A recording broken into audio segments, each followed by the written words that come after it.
we've just been through and done an engine build on. Not quite finished, as you can see. It's we're just doing a power run and we wanted to show the owner. This car came to us in the format you can see, with the 2300 supercharger system on what was a standard LS3. Full exhaust system, camshaft, all set up, running the overdrive setup on the blower, so it was pushing pretty hard. I've forgotten exactly the horsepower, but in the 630 neck of the woods, and it had broken. It had broken a piston. Just simply making a little bit too much power, and it had nipped out its rings on being used fairly heavily, and it had broken a piston. Took a while for the guy to get to where he was ready to go through and repair it, but he's brought it into us to do that job. Previous work wasn't done by us, by the way.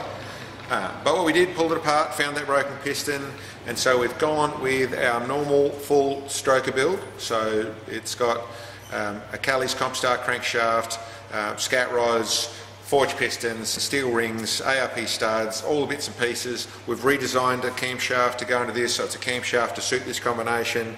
We've also, it sat around for a fair while, the injectors had all blocked up, so we've actually gone through and put in some new injectors.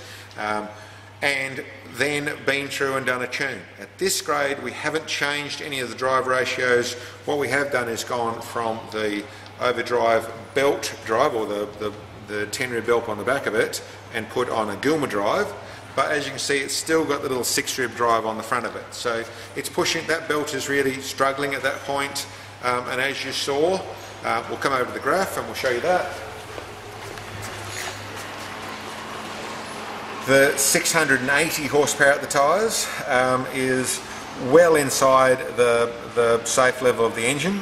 The other detail I should say is that when it broke a piston, it also damaged a cylinder head, and we have fitted brand new LSA cylinder heads, dual springs and bits and pieces to go with that, but we now have a combination, an engine that's safe to go into the 700s. So even though we're pushing that little front belt, that's 680 rear wheel horsepower. We're running on the edge of the fuel system, so we've got to put a fuel system upgrade, and later on, when he's actually driven it for a bit, we'll go to an 8 rib for it to upgrade it and go through and take it into that 700 odd rear wheel horsepower. But still, 680 rear wheel horsepower is really good horsepower for this, just in its basic form. Like I said, not quite finished, but this is a video to show the man his car and starting to make some pretty decent power.